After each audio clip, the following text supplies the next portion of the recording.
La pandémie de Covid-19 a tué environ 138 000 citoyens européens et entraîné une contraction de l'économie du bloc européen estimée à 8,3% cette année.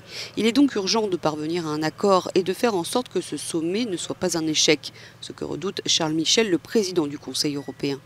L'éclairage du directeur de Bruegel, le think tank européen spécialisé en économie.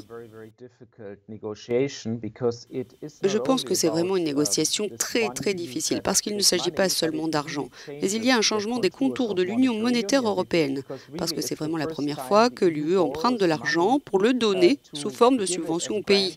Donc cela change vraiment la donne en ce qui concerne la façon dont l'Union européenne fonctionne. Je pense que c'est en quelque sorte une question de partage de la souveraineté au bout du compte. C'est pourquoi c'est si difficile. Parmi les points de discorde, le lien entre le versement de ces subventions européennes et le respect de l'état de droit, une mesure soutenue par l'AE mais qui hérisse Budapest et Varsovie actuellement dans le collimateur de l'Union européenne. Et pourtant, comme l'explique Guntram Wolf, il est tout à fait inacceptable que des sommes importantes soient dépensées et distribuées à des pays sans aucune garantie que l'état de droit dans ces pays où l'argent est dépensé est conforme à la loi.